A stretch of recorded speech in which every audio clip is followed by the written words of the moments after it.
الحمد لله نحمده ونستهديه ونستغفره ونتوب به ونتوكل عليه ونعوذ بالله من شرور أنفسنا ومن سيئات أعمالنا من يهده الله فلا مضل له ومن يضلل فلا هادي له أشهد أن لا إله إلا الله وحده لا شريك له وأشهد أن محمدا عبده ورسوله اللهم صل وسلم على حبيبنا سيدنا رسول الله وعلى آله وصحبه ومن سار على نهجه واستنى بسنته إلى يوم الدين.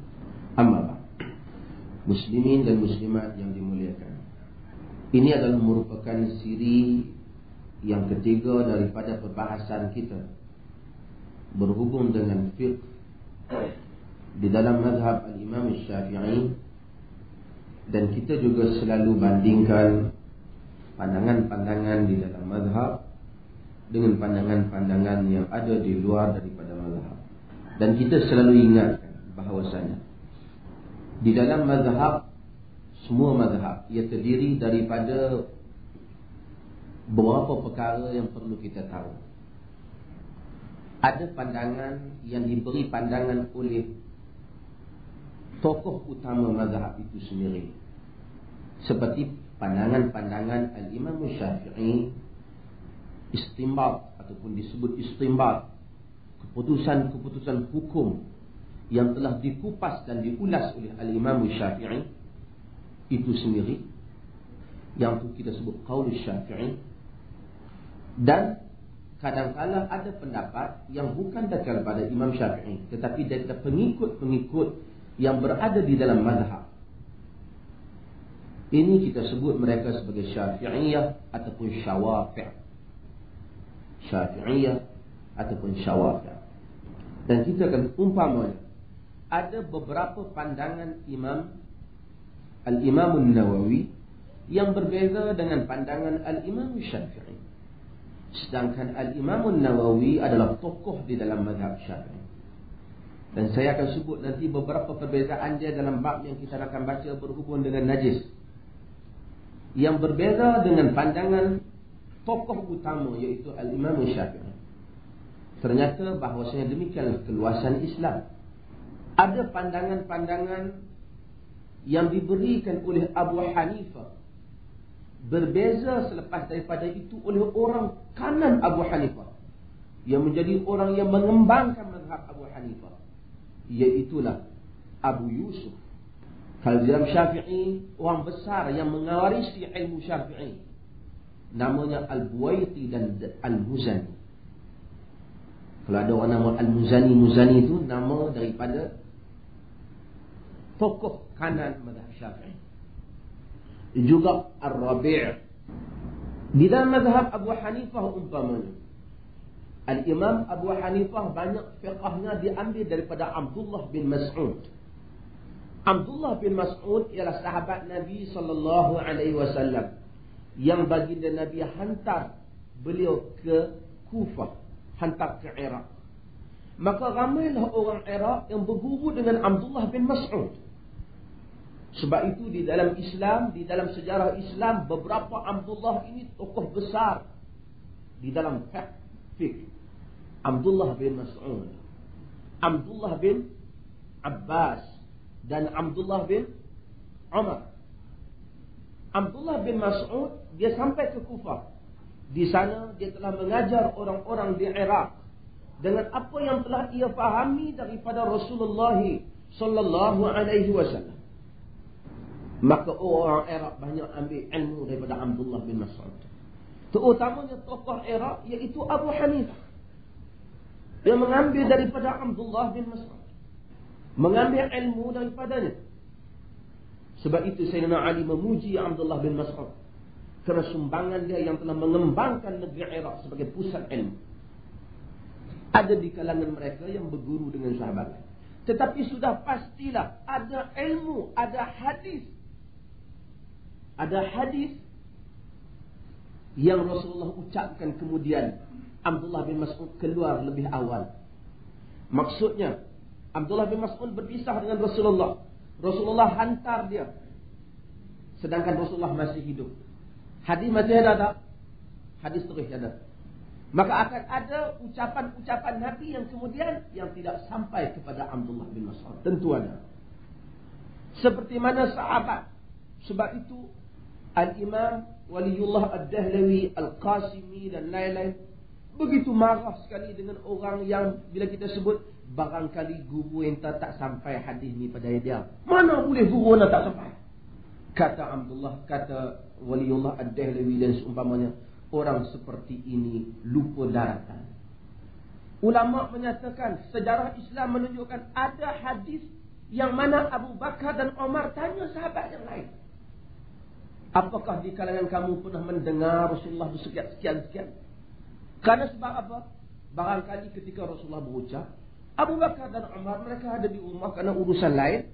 Mereka pun manusia, kena beli, kena pergi kerja. Dan Rasulullah berucap, sahabat lain hadir. Masa tu mereka tak hadir. Tentu sahabat lain dengar. Abu Bakar dan Umar tak dengar. Ulama kata, mungkin. Dengan itu ada juga hadis yang mana tak sampai kepada Abdullah bin Mas'ud, sebagaimana tak sampai kepada orang lain. Maka dengan itu, ketika Abu Yusuf berjumpa dengan Imam Malik, Imam Malik tuan punya kitab Muwatta. Tuan punya kitab Muwatta. Berjumpa dengan Imam Malik. Abu Yusuf apa? Orang kanan Abu Hanifah. Berjumpa dengan Imam Malik. Dia mendengar Imam Malik membaca hadis berhubung dengan cupa, berhubung dengan zakat khadrawat, berhubung dengan zakat tumbuh-tumbuhan, dan zakat buah-buahan. Kata Abu Yusuf, kalaulah sahabatku Abu Hanifah mendengar hadis ini seperti mana aku mendengarnya, tentulah dia akan menarik balik pandangannya seperti mana aku menarik balik pandanganku. Pasal apa? Kerana mereka mendengar hadis. Demikianlah mulianya para ulama. Bila pergi pada Imam Malik, rupanya pada Imam Malik ada hadis yang tak pernah didengari oleh mereka berdua. Lalu mereka tarik balik dalam fatwa. Maka dengan itu berlakulah khilaf di dalam mazhab. Namun begitu semua imam-imam mazhab wajib kita i'tiqad semua imam-imam berada di atas imam-imam orang Islam. Kesalahan mereka, ketundukan mereka pada Quran dan sunnah Rasulullah sallallahu alaihi wasallam. Cuma Allah telah kurniakan pada mereka kepahaman yang kadang-kadang tak yang kebanyakannya tak dapat diatasi oleh orang lain. Faham, bukan saja tahu, mereka dapat faham hukum. Dan demikian itu, maka dengan itulah Allah sebut fasalu ahla zikr. Kalau semua orang boleh faham Quran dan sunnah, tuan-tuan baca sepatah hadis boleh hurai, orang ni baca sepatah hadis, maka tak ada ahli zikr. Inilah ahli zikr. Maka wajib diiktikad beberapa perkara dalam mazhab. Yang pertama, semua imam-imam mazhab berada di atas kebenaran di dalam ijtihad. Maksudnya kalau salah pun salah dalam ijtihad, tapi cara ijtihad betul atau tidak? Betul. Kedua, kita wajib i'tiqad haram bagi seseorang muslim apabila dia mendengar hadis Rasulullah yang tak sama dengan kaul imamnya dan dia telah yakin benar, dia sebagai orang ada ilmu, dia yakin benar yang hadis mau macam ni, imam dia telah tersalah pandangan. Kalau dia meneruskan pandangan imam, meninggalkan hadis, hukumnya haram. Sepakat ulama. Ni ulama mazhab semua sepakat. Sebab itu tuan-tuan akan tengok berbezanya Abu Yusuf dan Abu Hanifah, berbezanya An-Nawawi dan Al-Imam Syafi'i, bukan kerana berbeza pada furu', pada cara. Asasnya berbeza tak? Tak, kerana asasnya Imam Syafi'i kata, idza sahal hadis fahuwa mazhabi. Apabila sahnya hadis itu, dia adalah mazhab aku. Apabila kamu menjumpai hadis yang menyanggahi mazhabku, ambillah cakapku dan baling ia ke dinding. Kerana sesungguhnya mazhabku ialah hadis. Tetapi bukan semua, tak bolehlah tuan-tuan kata saya dah faham Imam Syafi'i tak jumpa. Tuan-tuan bukan makam dah. Dan saya bukan makam dah. Jangan kita rasa kita tu macam dia. Yang ada pada kita ini ialah kita petik daripada kaul imam yang hebat juga di dalam mazhab. Itu maksudnya. Yang saya sebut kaul begini-begini bukan daripada kita, daripada siapa? Daripada imam-imam ini juga di kalangan yang besar. Di kalangan yang besar. Macam saya sebut, bahawasanya pada Imam Syafi'i, apakah kitab yang paling hebat dalam kitab hadis? Al-Muwatta, kitab Imam Malik. Ma ra'aitu kitaban ala wajhi la asah min al-Muwatta. Aku tak jumpa satu kitab yang lebih sah dari kitab Muwatta. Kalau saya tanya tuan-tuan, apakah kitab yang tuan-tuan anggap paling sah sekali? Ulama-ulama semua anggap paling sah kitab apa? Kenapa Syafi'i menyebut Muwatta? Karena pada zamannya belum lahir lagi kitab Al-Imam Al-Bukhari. Bukan berarti hadis Bukhari dia tak tahu, tapi kitab tu secara lahir belum lagi. Banyak hadis yang dalam Bukhari dah sampai dah kepada dia. Kitab tu belum lahir lagi. Jadi dia hukum kitab Muwatta.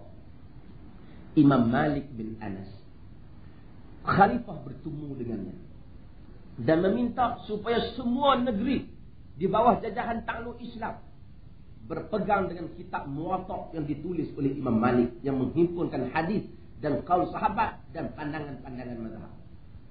Tuan-tuan, apa kata Imam Malik? Apa kata Imam Malik? Tuan-tuan, khalifah jumpa Imam Malik minta supaya kitab Muwatta dijadikan sukatan dalam negeri orang Islam. Semua orang kalau nak fatwa pandu pada Muwatta. Kata Imam Malik, tak boleh.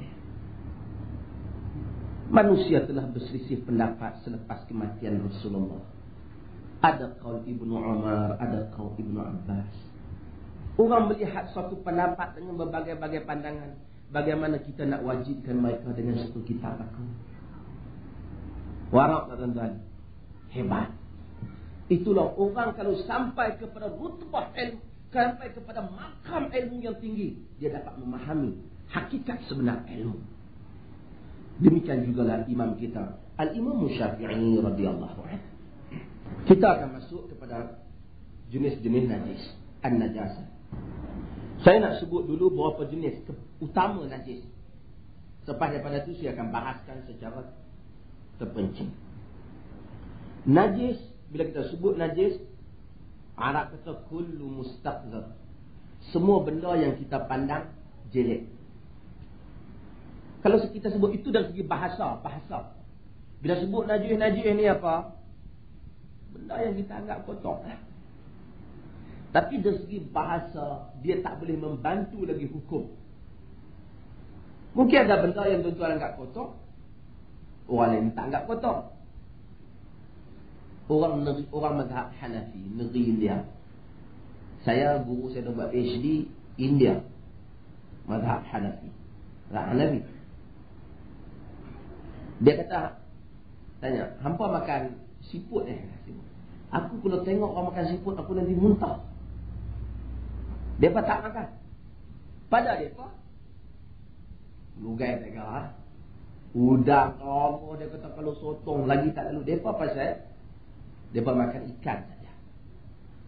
Yang dikatakan makanan yang bangkai yang halal di laut ikan. Dia kata. Jadi mungkin ada orang dia tak lalu, misalnya limpa dia tak lalu. Bagaimana dia rasa macam tak tapi tinggal dia tak boleh makan. Jadi ini tak boleh jadi hukum. Hukum ta'rif di dalam fiqh mestilah sesuatu yang tetap dan boleh digunakan sebagai hukum. Maka ta'rifnya ma yamna sihhatus salat. Nah, apa yang menghalang sahnya sembahyang? Betul tak? Semua benda mustaqdar, benda yang kotor mustaqdar, benda yang kotor yang menghalang sembahyang. Ada benda kotor tak halang sembahyang. Kita rasa kotor, dia tak halang sembahyang. Dia tak termasuk yang dikatakan najis. Yang dikatakan najis yang halang solat saja. Apakah najis yang halang solat? Kita sebut dulu yang disebut di dalam mazhab Syafi'i, dan kemudian barulah kita akan sebut apa yang disebut di dalam mazhab lain. Ikhwah muslimin dan muslimat, semua bila kita mengaji, orang tua kita pun mengajar. Ngaji ada tiga bahagian. Pertama, Al-Mughallabah. Kedua, Al-Mutawassitah. Yang ketiga, Mukhaffafah. Kita akan berbeza dengan mazhab lain, tapi kita akan bahas. Yang dikatakan Al-Mughallabah, apa dia? anjing dan babi. Dan apa yang dilahirkan daripada kedua binatang ni, anjing dan babi. Kalau mai anjing bergabung dengan babi, lahir jenis anak ke, ataupun anjing ni buat kerja dengan kucing ke apa ke, dia kira najis nilai yang sama, lahir daripada kedua benda ni. Sebab dia dikatakan mughalladhah kerana dia mesti, bila kena najis ni, dia mesti dicuci dengan berapa kali air? 7 kali air. Yang pertama itu daripada air tanah. Dalam riwayat yang lain seperti pendapat Hasan al-Basri, 7 kali air, yang ke-8 itu air tanah. Tapi yang penting adalah air tanah di situ. Tanah bukan tanah ayak, tanah apa, ambil yang tanah basuh lah. Ada pihak ayak, pergi tunggu ya, satu Melayu punya. Ambil yang tanah basuh. Dalil mereka, dalil sabda Nabi SAW di dalam hadis yang diriwayatkan oleh Imam Muslim, tuhuru ina'i ahadikum idza walagha fihi al-kalb an yaghsilahu 7 marrat ulahunna bit-turab. Membersihkan bekas seseorang kamu apabila ia dijilat, walag dijilat padanya anjing, ialah dengan membasuh sebanyak 7 kali. Yang pertamanya daripada, inilah dalil yang menunjukkan kalau anjing mesti 7.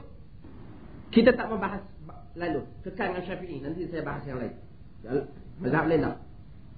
Hadis ini kata Al-Imam Syafi'i dan orang-orang yang bermazhab Syafi'i, dalil menunjukkan najis. Kalau tidak, kenapa cuci 7 kali? Diikuti dengan 1 kali air tanah. Di sebelumnya 1 kali air tanah, ataupun diikuti dengan salah satunya air tanah.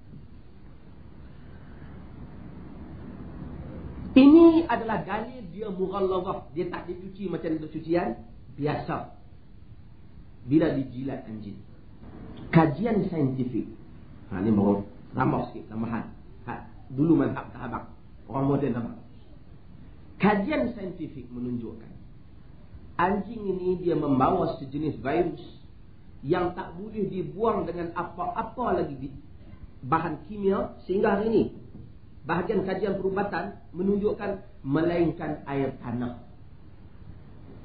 Terbukti memang kan air tanah. Kalaulah Nabi ini satu orang yang pura-pura mengaku jadi Rasul, mampukah dia mengeluarkan hadis ini? Mampukah? Ini adalah bukti kebenaran hadis ini, bahawasanya baginda adalah utusan Allah Subhanahu wa ta'ala.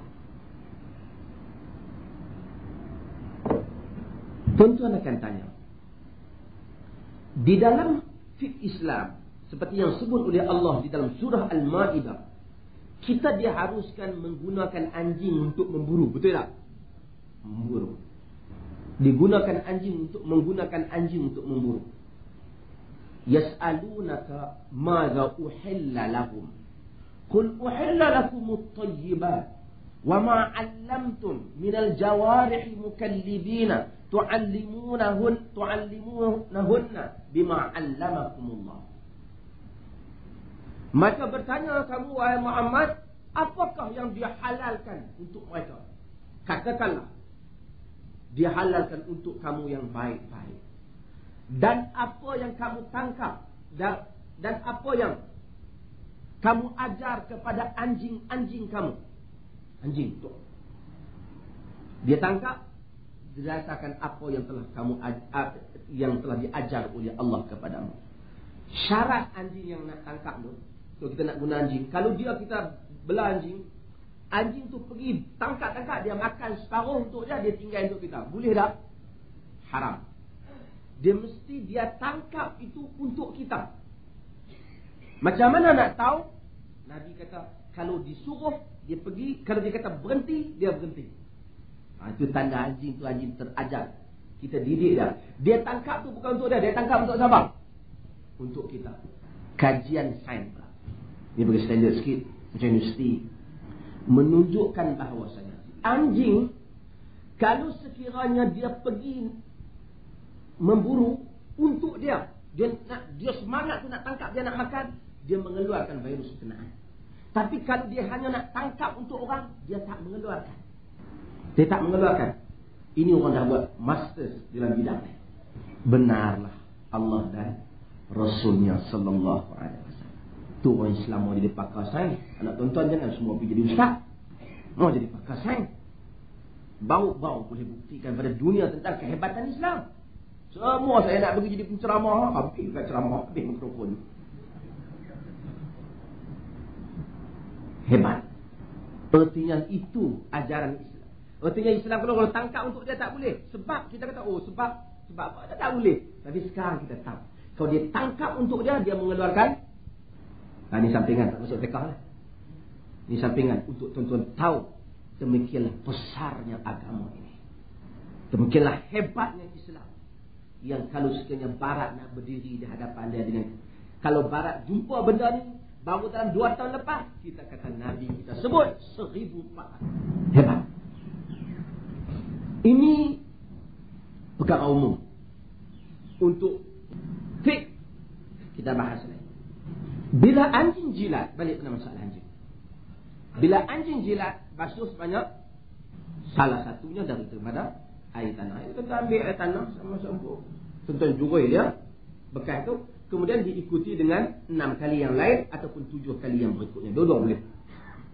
Tapi jangan kurang daripada 6 kali. Campur dengan air tanah saja itu. Cuma perkataan dalam hadis. Jilat. Syafi'i, Al-Imam Syafi'i dan kebanyakan tokoh Syafi'i itu semuanya menyatakan termasuklah juga bukan saja lidah, badan. Tuan-tuan akan tengok hadis ni akan timbul problem. Sebab dengan itu sebahagian mazhab kata badan dia tak ada masalah anjing. Yang tak boleh apa? Lidah dia saja, jilat saja. Pasal hadis ni kata jilat. Tapi mazhab Syafi'i dia kata daripada lidah samalah badan, daripada badan yang samalah lidah tu juga. Dia perluaskan. Dengan itu anjing dalam mazhab Syafi'i ini bukan saja lidah, badan. Walaupun hadis sebenarnya sebut lidah, tapi dia faham. Bukan dia tak tahu hadis. Imam-imam dalam mazhab Syafi'i tahu, tetapi mereka kata kalau lidah begitu, badan juga begitu. Ini ijtihad.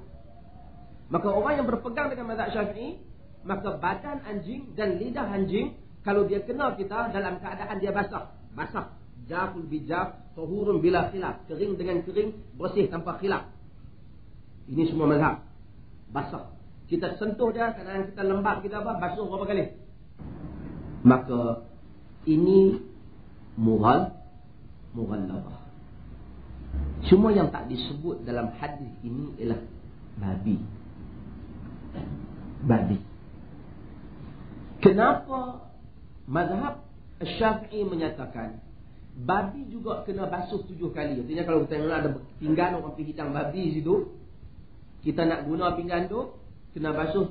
Kata mazhab Syafi'i sekali air tanah diikuti dengan 6 kali air sehingga hilang kesat. Sedangkan hadis hanya sebut anjing, dia tak sebut babi. Kenapa mazhab Syafi'i menyatakan babi? Kata mazhab Syafi'i, sebabnya kalau anjing pun teruk tu, babi lagi teruk. Dia kias di atas dasar babi lebih teruk daripada anjing, kerana babi disebut dalam Quran berapa kali, haram daging babi. Kalau anjing duk dah teruk tu, maka di atas kaul ini, sesiapa yang berpegang dengan kaul ini, maka dia juga mestilah basuh sebanyak 7 kali. Yang pertamanya dengan air tanah. Dengar tu kaul ni. Di kalangan mazhab Al-Imam Syafi'i, mazhab Syafi'i ialah Al-Imam Nawawi. An-Nawawi adalah tokoh besar, tiang seri kukuh dalam mazhab Syafi'i. Kitabnya yang terkenal ialah Al-Majmu', syarah kepada kitab Al-Muhadzab. Kata An-Nawawi pada pendapat dia, yang dikatakan 7 kali dengan sekali air tanah hanya anjing, tak termasuk babi. Kerana yang menjilat yang disebut dalam hadis ini ialah anjing, maka dia tak kiaskan dengan babi. Kerana kalau nak kias perlukan dalil. Ini juga mazhab Kalau tuan-tuan habaq kat orang, dia tak faham apa, mana boleh sesat ya Ahmad. Maka sesatlah Imam Nawawi. Tuan-tuan, biasanya orang yang segera menghukum orang dalam masalah hukum adalah orang yang tangkal ilmu, sikit pengetahuannya, lemah kekuatan ilmunya. Tetapi sesiapa yang luas dan membaca dengan pembacaan yang luas, dia akan melihat insaf. Apa pendapat tuan-tuan mendengar dua-dua pandangan? Tidakkah semua takutkan Allah? Yang pertama pun nak ikut cakap Allah, yang kedua nak ikut cakap Allah dah. Terus nak ikut. Cumanya di dalam mereka menafsirkan, mereka berbeza. Kerana beza, penafsiran akan berbeza. Kalau tuan-tuan tengok, oleh kerana hadis ini, tuan-tuan tak boleh, tak mampu nak ijtihad. Saya ni setujulah dengan pendapat Imam Nawawi itu. Maka tak masalah. Kita berpegang dengan kaul salah seorang alim besar dalam mazhab Syafi'i. Bukan Syafi'i saja, mazhab lain begitu.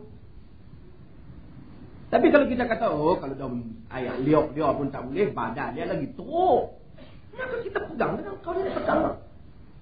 Kedua-duanya di dalam mazhab. Bukan berarti kalau mereka kata dia terkeluar daripada najis mughalladhah, dia jadi najis mutawas. Artinya kalau kena babi, apa kita kena buat?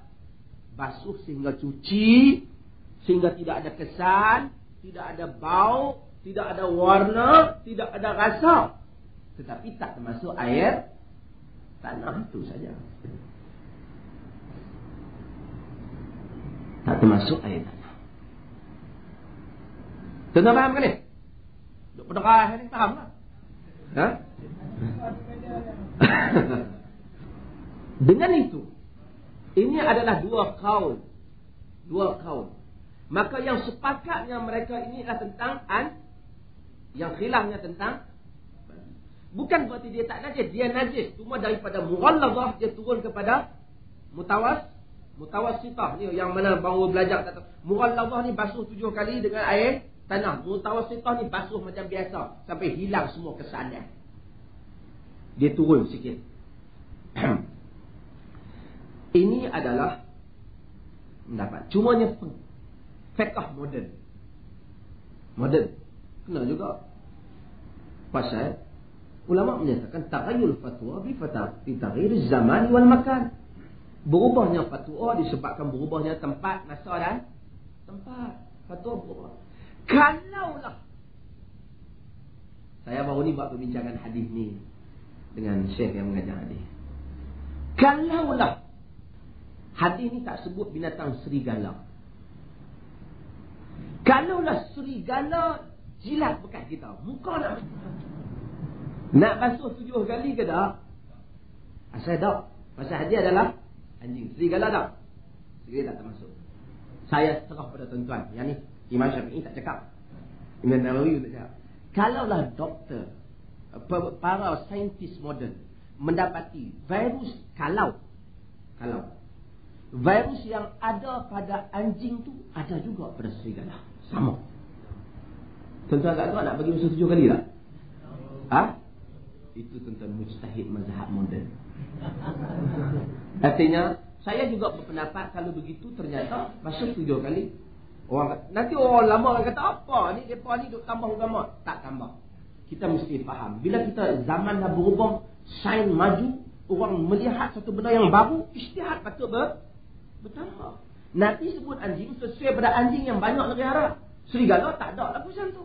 Serigala takkan jilat bekas.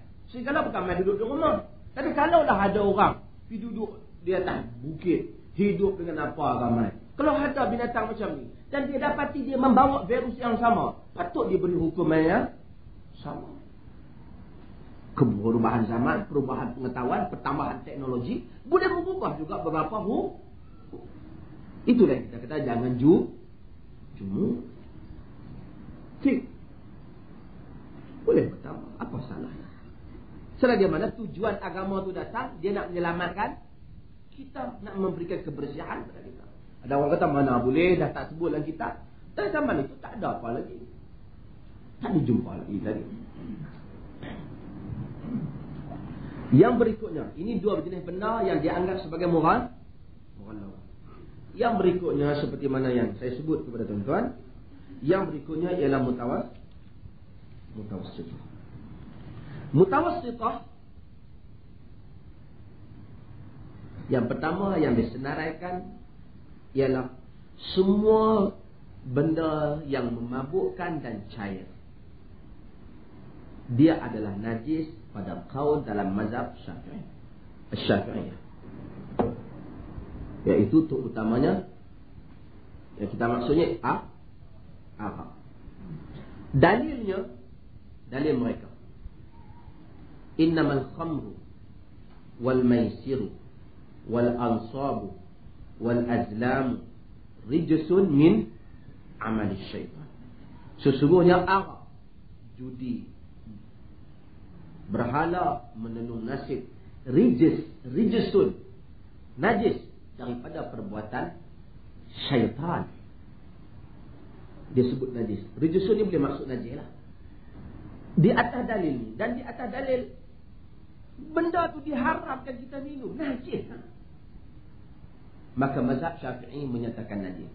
Di atas itu, maka najislah alkohol pada pendapat mazhab al-Imam Syafi'i. Itu yang kata alkohol najis lah. Nanti kita sebut yang kedua qaul. Saya dah beli perfume Zat, spray sejuk-sejuk ni nak kena bang berapa harga? RM133.5. Nanti kita sebut harga. Ini adalah qaul. Oleh kerana itu kalau tuan-tuan jumpa satu orang kata alkohol najis, bantah ataupun tidak? Tak boleh bantah. Kata mana boleh najis? Nak tengkak, nak tumbuk pasal alkohol najis tak najis. Dia dah berpendapat najis, dia atas qaul Syafi'i. Sama Allah, selesai. Najis.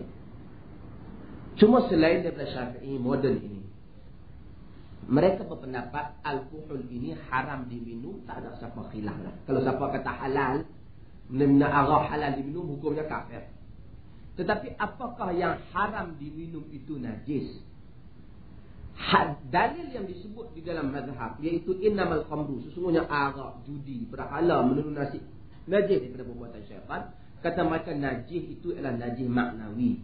Maksud nilai yang najis, macam kita hang ni najis dadak. Apakah kalau kita pegang pokok kopi tu menyebabkan kita kena pergi basuh tangan? Sedangkan pokok tu pun sekarang ni racun randap, baju saya buat contoh. Haram tak diminum. Kalau tuan-tuan kena di baju, kena wajib basuh tak? Kalau sekiranya didapati tak ada campuran najis, macam kena.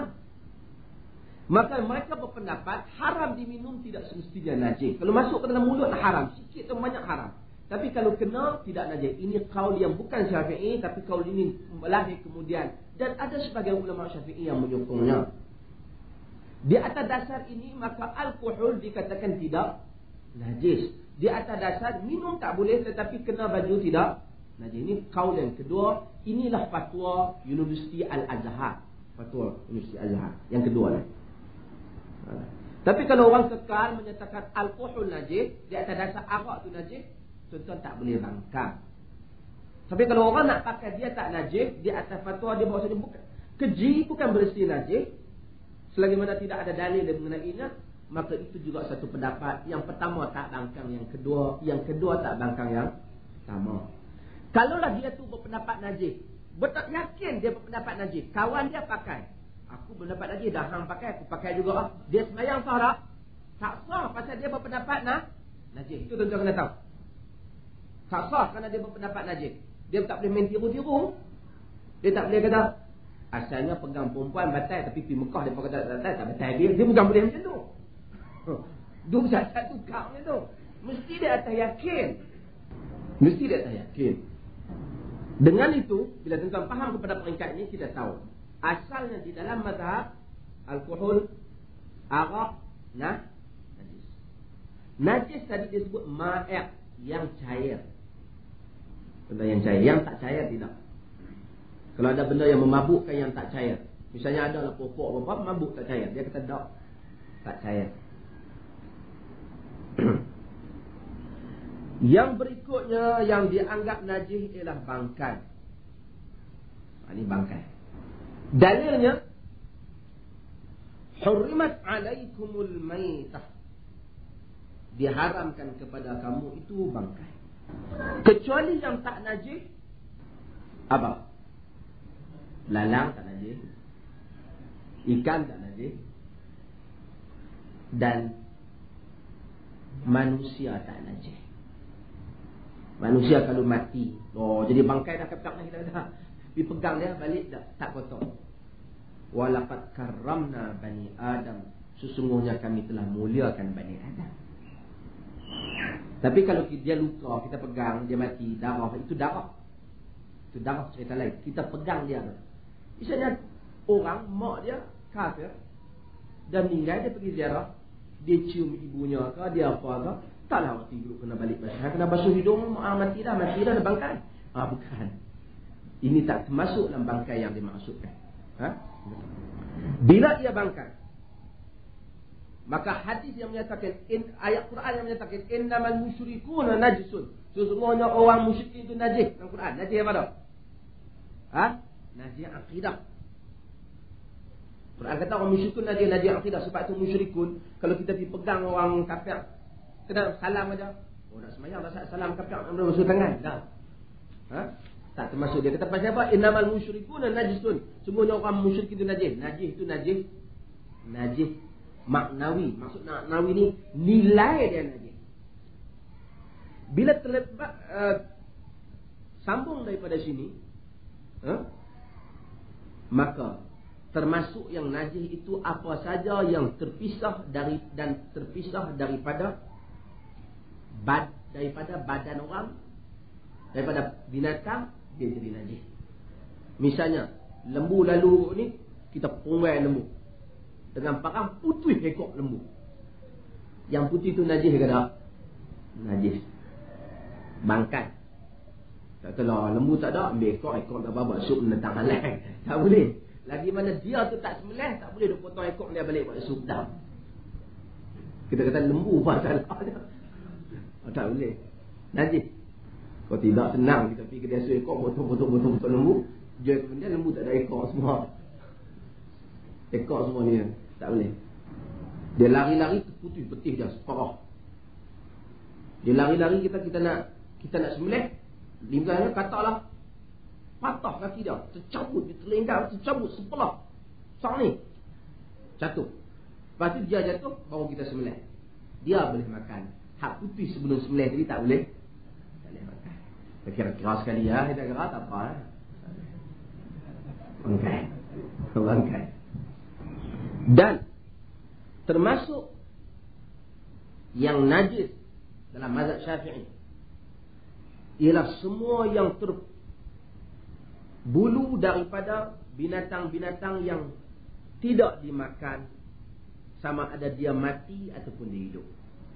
Bulu dia, bulu kucing, bulu rimau, bulu apa. Sekali kita masalah nak kita tuan panggil samak, kemudian tak sampai lagi bab dah. Ni nak saya kata kalau terputih bulu ni tak boleh, kecuali orang. Rambut isteri kita, rambut kita, tak apa. Tapi selain daripada manusia, tak boleh. Kerana dia kira bila Tuhan kata bangkai binatang mati, ni pun termasuk juga. Kulit binatang tu semuanya tak ada yang anggap najis, melainkan setelah samak. Nanti saya akan cerita samak. Bila samak nanti tuan akan jumpa, kecuali anjing dan babi. Kata Syafi'i tak boleh. Khilaf begitu. Kata Syafi'i tak boleh. Babi ni tak tahu. Orang kata babi tak ada kulit. Babi tak ada kulit. Ada?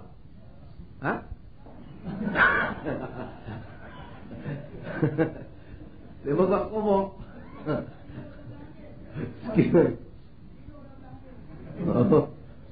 Kalau tahu sampai detail tu bagus ya. Kemudian susu binatang yang tak dimakan dagingnya. Contoh kita pergi parah susu kerimau minum, najis. Yang tak dimakan dagingnya lah. Kalau lembu, kambing tak cerita lah. Ataupun susu, kita kata lembu, dia ada lembu mati, ibu dia susu penuh, mati dah lembu ni. Tengok susu penuh, kita perah susu dia. Boleh ke tak? Ha? Boleh ke tak? Itulah di situ hadis tak ada, fuqaha kena ish. Kita kata memang tak boleh. Sebab qaul Syafi'i kuat. Kata dia susu bersih, tetapi dia duduk di dalam bangkai, maka susu jadi kotor. Nampak? Itu yang kata pemikiran mereka menjangkau. Dia duduk dalam bangkai. Mungkin kita tahu lah susu bersih, kita dah keluar pun dalam bekas. Ya, tetapi susu telah duduk dalam susu dalam bekas, dalam kantung lembu tu. Dia tu bangkai. Semua tulang, gigi, semua binatang yang tak dimakan najis katanya. Darah yang mengalir najis. Audaman masfuha. Dulu orang Arab dia tikam muntah, tikam tahan darah, kemudian dia bagi beku tu, dia minum. Arab dulu haram dengan nas Quran. Kemudian nanah. Kemudian semua air kencing najis, kecuali air kencing yang keluar daripada salah satu lubang najis, kecuali mani. Air mani tidak najis dalam mazhab Syafi'i, najis dalam mazhab lain. Sekali saya akan sebut mazhab-mazhab lain. Ni kena sebut ni orang tua ni mengaji. Fiqh sebut rutubah farjil mar'ah, lembab kemaluan wanita najis dalam qaul kebanyakan ulama Syafi'i. Kalau dia berlaku lembab sehingga mengotorkan kain dia. Kemudian mazi najis dan wadi najis dengan ijma'. Mazi yang keluar ketika orang merasa lazat sebelum jima'. Bila dia ada nafsu dia keluar. Dia atas hadis yang disebut oleh Nabi sallallahu alaihi wasallam Ali, riwayat Bukhari dan Muslim, katanya kuntu rajulan madza fastahyaitu an as'ala Rasulullah sallallahu alaihi wasallam fa amartu al-Miqdad bin ibn al-Aswad fasa'alahu faqala fihi wudu' aw yaghsil dhakarahu wa yatawadda. Kata Sayyidina Ali, kuntu rajulan madza, aku rajulan madza, aku ini adalah satu orang, ini Sayyidina Syiah, idza anta wa rabbuka faqatila inna hauna qa'idin. Pergilah kamu dan Tuhanmu berperang, kami nak tunggu di sini. Tetapi kami akan kata, pergilah kamu dan Tuhanmu wahai Muhammad berperang, kami berperang bersama-sama dengan kamu. Miqdad ini, dia suruh Miqdad tanya. Kata Miqdad, maka Miqdad pergi tanya. Miqdad pun pergi tanya, dia tak habang, dia ada habang ahli ya. Pasal semata adik dia kata tiyul wudu, dia kata Nabi kata kena ambil wudu lain, dan kemudian basuh kemaluannya dan berwudu. Nah, riwayat dia kata basuhlah kemaluannya dan berwudu. Dengan itu najis, dengan sepakat ulama. Hani tak selisih. Yang tadi mani ada selisih. Lain pada Syafi'i ada menyatakan najis. Syafi'i bila dia kata mani tak najis, mazhab Syafi'i mani tak najis, mani binatang pun tak najis, kecuali ajinan. Kemudian air yang berubah warnanya daripada mulut orang yang tidur, dia kata. Al-ma'ul mataghayyir launuhu min famin na'im. Air yang berubah warnanya disebabkan daripada orang yang tidur. Tentang panggil ayam apa saya tak tahu lah. Panggil apa tahu apa ni? Ha? Kita ada mau rujukan belakang sana.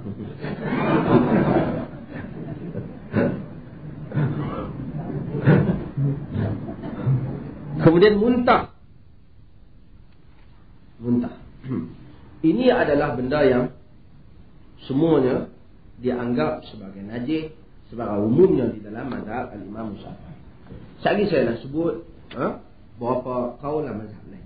Ini yang tuan-tuan tengok. Kemudian akhirnya tuan-tuan tahu bahawasanya yang dianggap najis mukhaffafah apa dia? Air kencing budak lelaki yang tak makan melainkan susu dan tak sampai umurnya 2 tahun. Ini kata mereka. Dalilnya daripada Ummi Qais bintil Mihsan radhiyallahu anha, annaha atat bibnillaha saghir lam ya'kul at-ta'am ila Rasulillah sallallahu alaihi wasallam fabala ala thawbihi fada'a bima fanadahahu wa lam yaghsilhu. Ini hadis Bukhari dan Muslim daripada Ummu Qais bin Mihsan radhiyallahu anha. Katanya bahawasanya dia bawa anak dia yang kecil pergi jumpa Rasulullah. Budak tu pun tak makan lagi pergi jumpa Rasulullah, yang ni belum sampai umur makan. Budak lelaki itu telah kencing di atas bau Nabi, di atas bad Nabi, atas baju Nabi. Nabi minta air, Nabi renjih dah, tetapi Nabi tak basuh.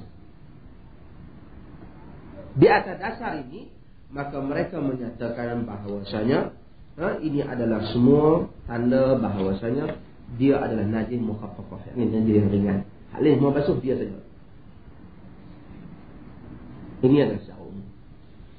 Saya akan sebut qaul mazhab lain sebelum kita sampai tadi. Qaul mazhab lain ini saya baca 2-3 kitab tuan-tuan supaya kita tahu mazhab lain. Pertama, di dalam mazhab lain ada benda-benda yang disebut najis tetapi tidak disebut dan tak dianggap najis oleh dianggap najis oleh Syafi'i, tak dianggap najis oleh mazhab lain. Antaranya mengenai anjing dan babi. Mereka dalam mazhab lain sebahagiannya berpendapat bahawasanya hadis tadi ialah hadis ta'abbud, satu suruhan saja, bukan tanda Nabi galakkan. Dan ada pula pendapat yang dikatakan najis dalam anjing tu kalau jilat saja. Ini seperti mazhab Hanafi. Kalau jilat saja, kalau setakat, sebab tu tuan-tuan tak heran kalau dia pegang-pegang, tuan-tuan tengok dia kata apa dia pun ni orang Islam pegang ni. Tak. Dalam mazhab dia pegang tak apa. Dia atas dalil dia, kalau pegang tak boleh, macam mana nak bawa dia pergi memburu? Jadi sebab itu hadis tadi pun kata jilat. Maka kalau dia jilat, kita basuh macam tu. Tapi kalau setakat biasa, kita pegang telinga dia, pegang apa, pegang, tak apa.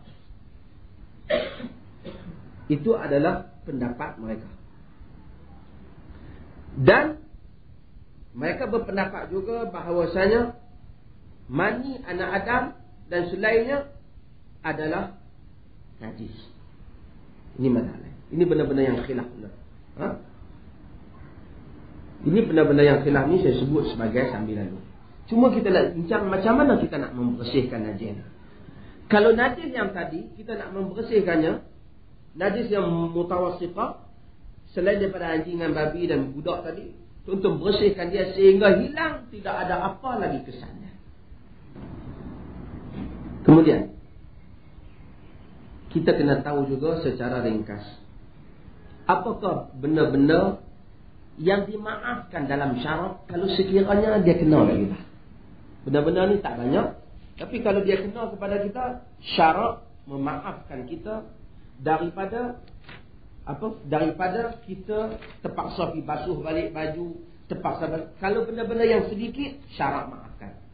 Misalnya yang disebut oleh para ulama, antara benda yang dimaafkan kepada kita apabila kita terkena dengan dia, antaranya percikkan air kencing yang kita tak sengaja. Kita pakai baju nak pergi kerja elok, kencing kalau kita duduk, dia mercik, kita berdiri. Berdiri pun dalam duk jaga, kita rasa memang renjih dia tu kena kat kita. Sikit saja, rasyas saja.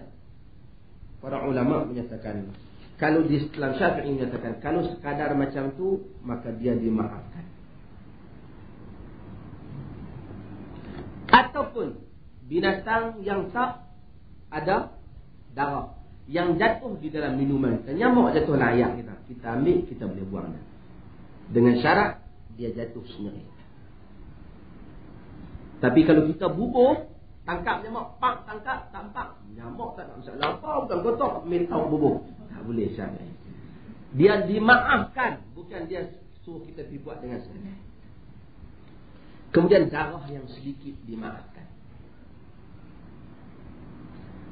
Kemudian ikan tu kan dia duduk layar, kita buat polah misalnya, kita buah ikan seekor.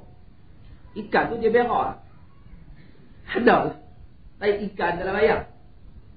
tai ikan itu dimaafkan kalau sekiranya ia tak mengubah warna air. Juga mereka sebut yang dimaafkan ialah darah yang ada sikit sebanyak di dalam daging. Kan daging kita ada darah, kita basuh, kalau kita belah ada lagi tengah. Yang ada tu tak payahlah kita buka belah-belah sampai semua buang darah. Sebab itu Yahudi paling payah sekali. Dia nak kena pastikan habis darah. Kita tidak. Kalau satu orang perempuan wanita yang duduk di rumah Yahudi ikut ajaran Yahudi, dia kena ikut orang tu belah-belah sehingga buang darah semua.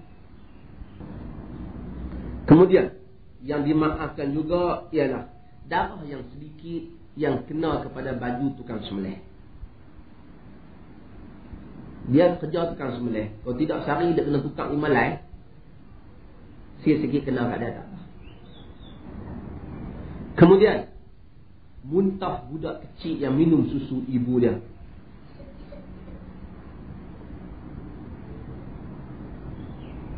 Mulut dia, bukan kita ambil muntah tu, bukan mulut dia ada, dia isap susu ibu dia. Kemudian ibu dia terus bangkit semayang. Sedangkan tadi mungkin dia temuk, dia apa? Dimaafkan. Inilah benda-benda yang disebut sebagai umum balwa yang dimaafkan dalam mazhab wallahu ta'ala. Saya buka ada soalan sebelum saya sambung. Ya. Salam.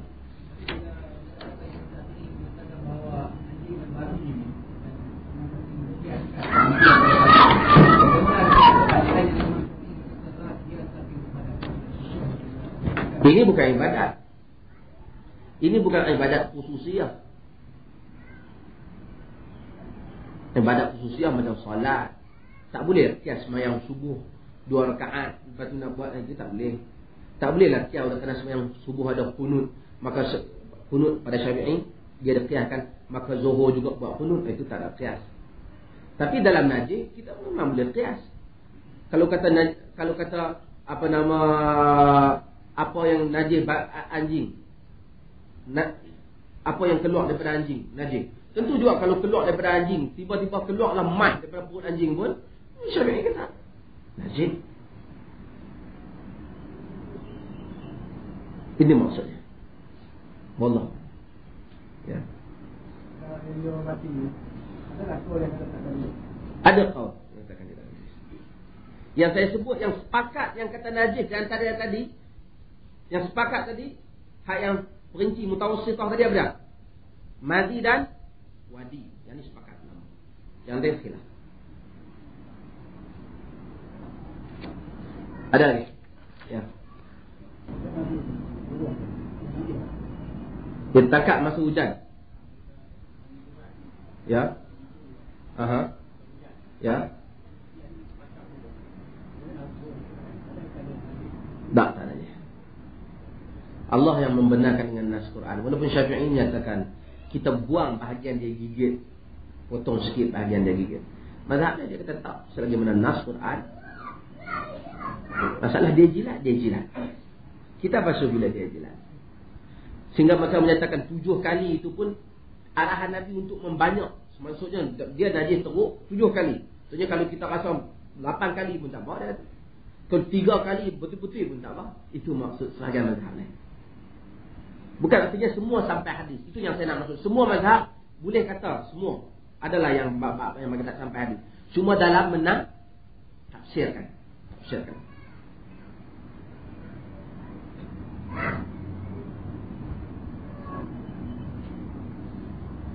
Ya.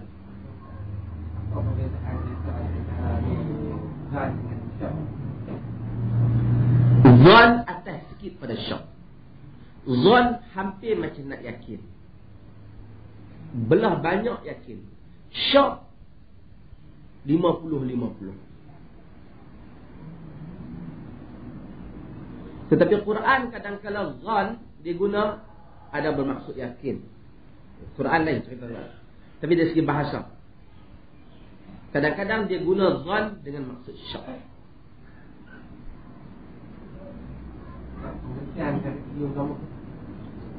Tengok di mana ia digunakan. Iman tak boleh zon. Iman dengan yakin. Tetapi fiqh dengan zon. Sebahagiannya zon. Kebanyakan yang saya sebut ni zon. Zon ni maksudnya yakin banyak belah macam tu lah. So ada siapa boleh kata putui babi wajib 7 kali. Siapa yang tak kata putui? Pasal apa? Dia zan, sangka belah banyaknya 7 kali. Macam mana anjing, disebabkan dia kias tadi. Bukti dia zan, orang lain sangka macam lain. Maksudnya benda tu tak boleh putus. Itu zan. Ha? Waham langsung lagi rendah. Di 40, 60. Waham. Oh, ni canggih kan? Dia waham syahid tu rasa-rasa nak buat tak apa putih.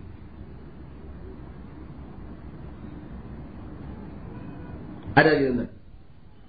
Ya, silakan. Dalam hadis Muslim ada mengatakan Nabi besok sembahyang dalam kandang kami. Ya. Adakah dalam ayat dalam kandang kami mesti ada ayat dengan ayat al-Fatihah Qur'an?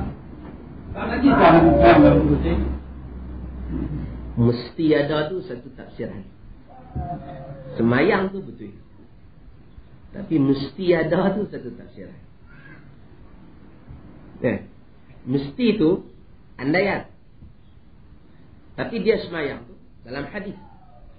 Mungkin tak dia semayang dalam kandang, tapi bahagian yang tak ada. Najis, mungkin tak? Mungkin banyak. Mungkin dia kain-kain tu dia tengok tak ada. Bukan semesti satu kandang kambing merah. Dan kandang dia bukan macam kandang Melayu. Itu jaga. Dengan itu, walaupun baru dah sebut, walaupun ulama khilaf, apakah taik lembu, taik kambing, binatang yang boleh dimakan, memang kotor, tapi kita patut basuh, tapi apakah dia najis yang membatalkan solat atau tidak? Khilaf juga. Tetapi ulama-ulama yang ramai jumhur menyatakan membatalkan solat, menghalang sah solat. Allah. Ya.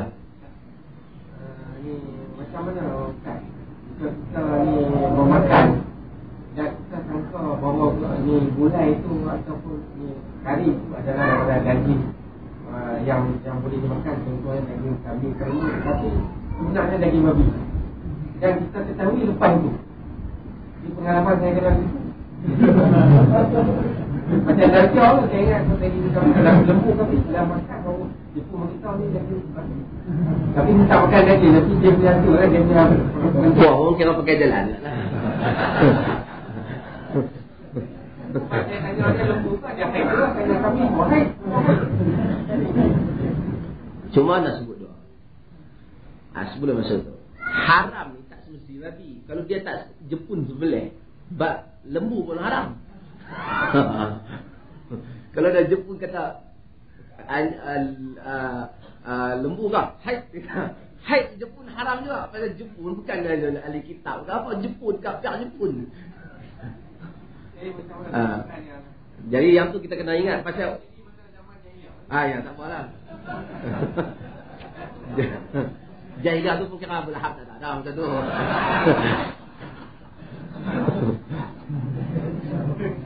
Kalau begini, kita orang Islam kena ingat bahawasanya ini adalah ini adalah kadang-kadang persepsi yang salah daripada orang yang bukan Islam, juga kadang-kadang daripada kita juga. Kita selalu anggap yang dikatakan halal, yang haram itu babi dan anjing.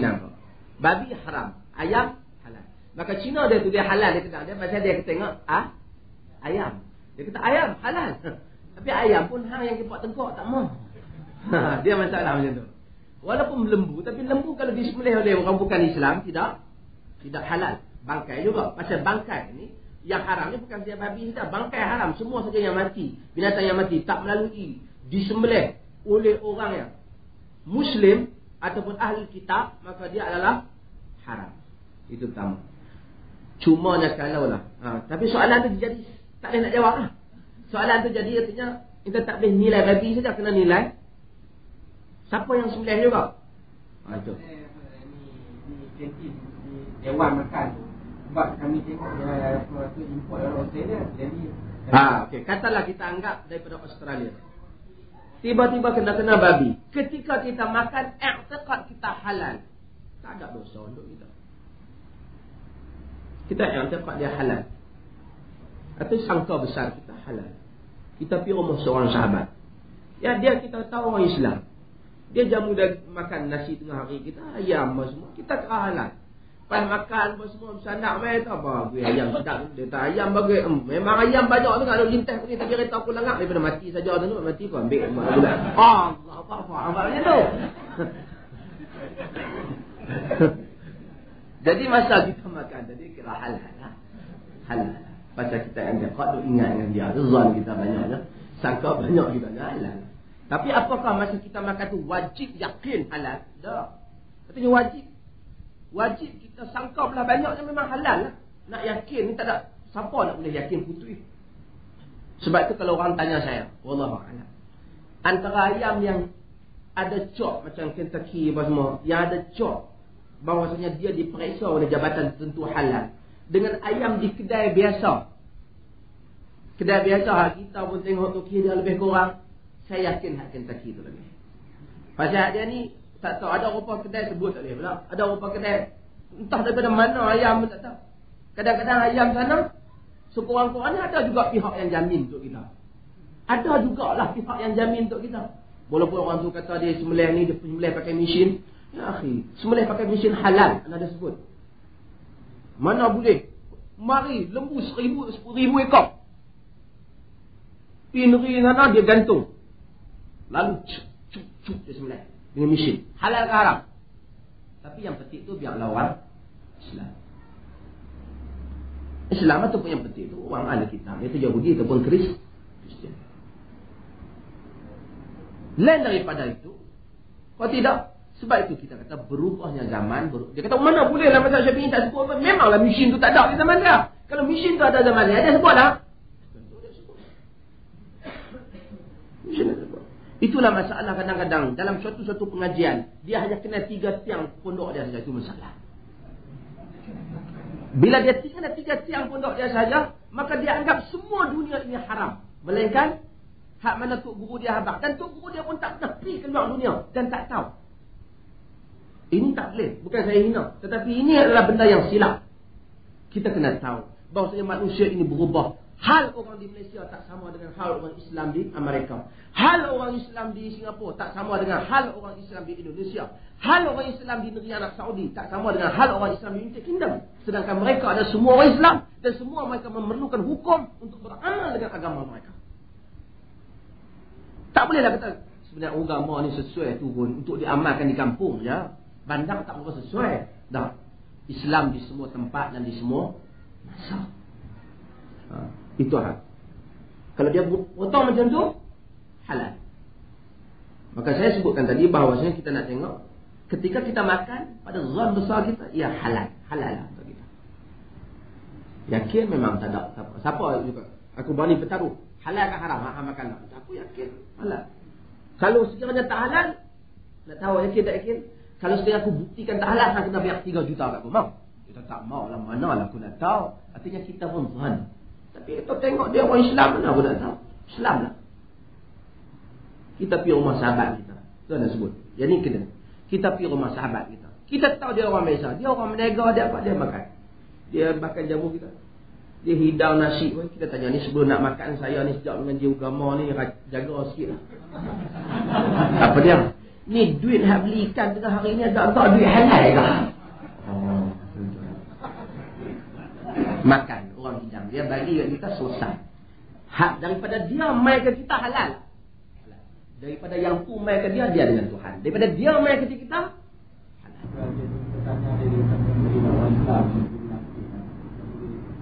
Kalau kita percaya pada dia dan kita yakin pada dia, memang dia tak bohong minta, dia beli daripada orang Islam dan terbukti kawasan tu, kita boleh makan. Tetapi kita kena tahu bahawasanya dia ada beberapa masalah. Orang Islam kena jaga. Ayam dia tak boleh masuk atas tanah. Dia masuk dalam periuk. Periuk, orang kafir, kalau ada yang babi, dia tak boleh basuh dekat jurus hayak je. Dia kena basuh sehingga hilang kesan.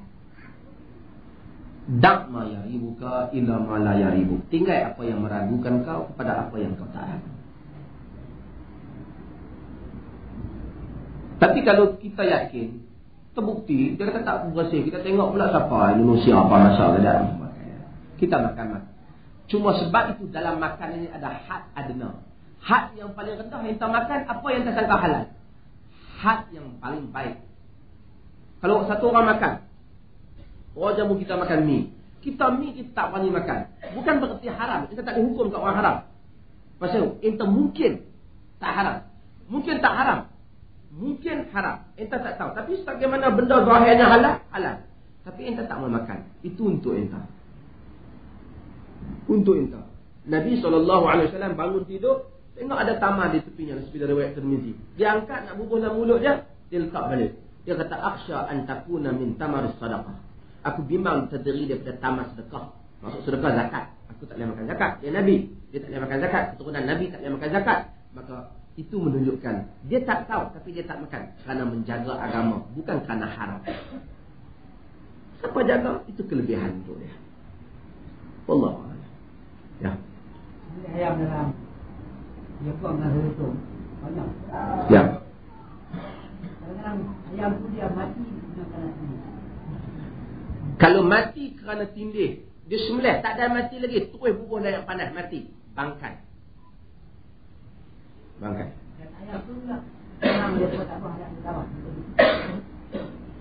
Kalau sekiranya tak boleh dibuang kemudiannya daripada darah daripada dia, bang, najis. Kena najis dengan bangkai. Kena bersih seborsih-borsih. Ya.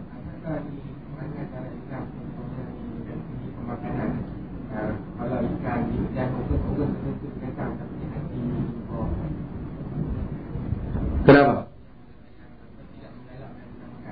Tidak ada benda yang orang kata makan kepala ikan Nabi tak bagi. Masalah besar. Ini pertama. Hadis ni ada dua nak sebut betul. Ada hadis pelaku barang.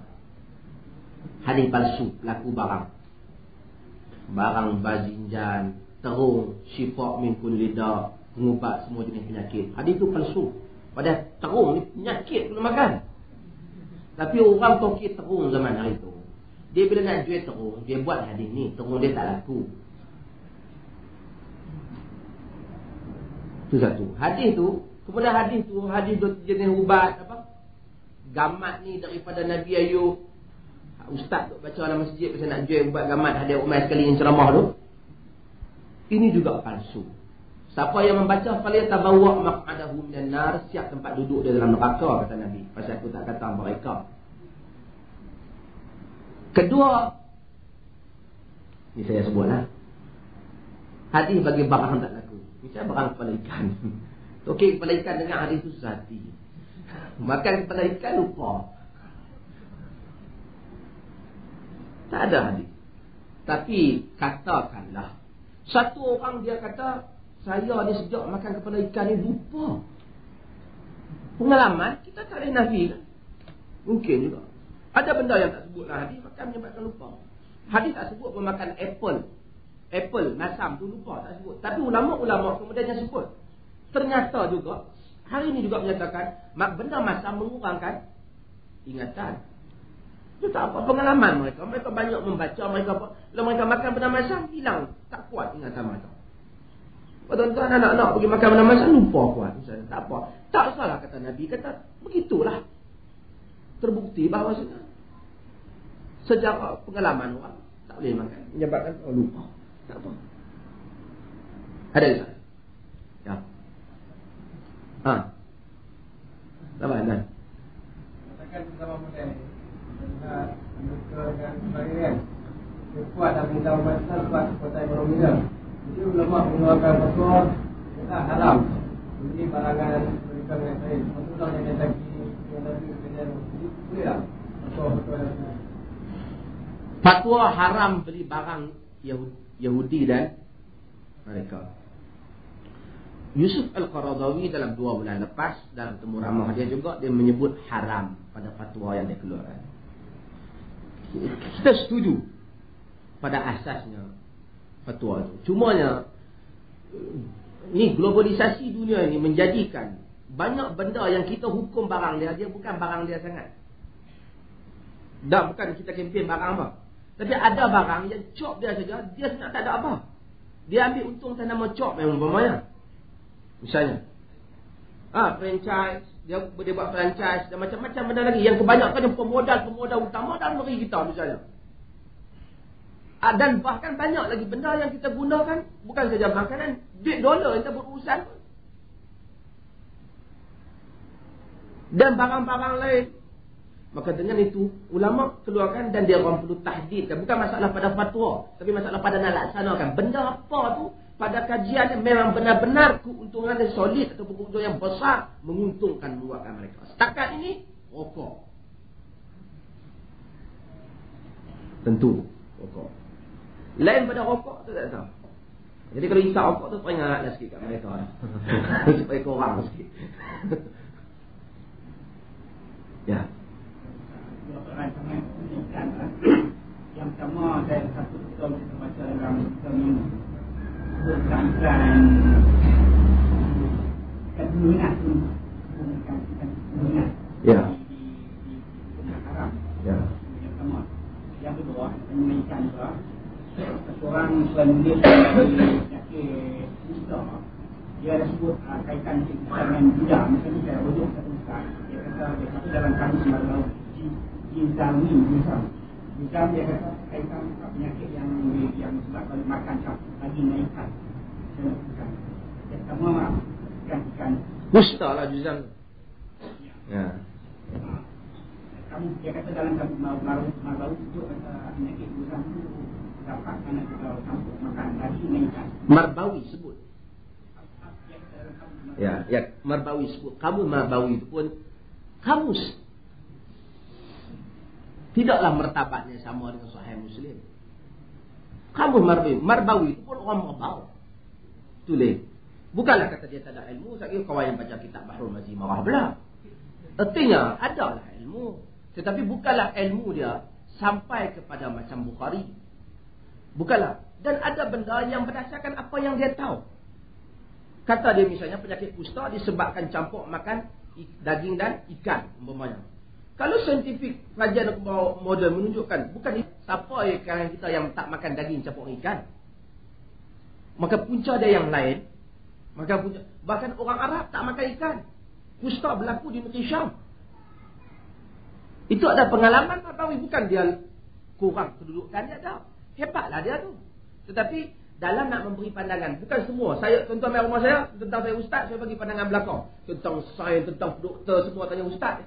Saya ni sakit kepala kita pergi ambil inai rubuh. Ustaz saya ni sakit gigi pergi ambil bunyok rubuh. Semua dia tahu. Lepas tu kita pergi doktor kata tak boleh bubuh tu menyebabkan penyakit pula bubuh nyok. Ustaz ni hebat ni. Tak boleh lah. Ustaz pun bukan bidang anak bukan redak lah tu. Tak main nak tanya sangat. Misalnya, maksud adalah dia, ada ulama kadang-kadang dia bagi satu pendapat yang bukan hukum apa yang dia dengar. Dia tentu tak ada mukhtabar dia tentu tak ada makmal kajian dia, tapi apa yang dia dengar. Misalnya ulama pada zaman dahulu ada yang menyatakan bumi ini leper. Betulnya leper. Dia kata pasal orang semua hafal macam tu kata. Jadi masa dia tulis hukum semua okey lah. Bab cerita bumi dia kata sebagaimana bumi leper apa semua. Kalau pergi hujung nak jatuh lebuk kita. Kalau bumi, tetapi ternyata bukan begitu. Tak bolehlah kita pegang di atas kaul dia. Ini ulama kata. Kita nak tengok dia bercakap benda yang bidang dia ataupun bukan. Sehingga dalam hukum lagi kita boleh bincang. Apakah tidak lagi daripada pengalaman. Itu maksudnya. Dengan itu, kalau ini Marbawi, benda-benda yang dia bagi pendapat. Marbawi, dia tulis Bahrul Mazi, Masya Allah, tak ada satu orang Melayu yang macam dia, yang hebat menulis Bahrul Mazi, yang kitab begitu banyak, muka surat dia, dengan ni dia, dengan ada perbahasan dia yang lebih moden, yang lebih terkemuka, bagus. Dia tulis Baharul Majid, tetapi dia menulis Baharul Majid itu, dia mencedok hampir 100% menterjemahkan apa yang ditulis oleh An-Nawawi. Itu saja. Menulis oleh An-Nawawi di dalam mensyarahkan Sahih Muslim. Bismillahirrahmanirrahim. Allahumma ati nufusana taqwa wa zakkiha wa anta khairu man zakkaha anta waliyuha wa mawlaha Rasulullah ala nabiyyina Muhammad walhamdulillahi rabbil alamin.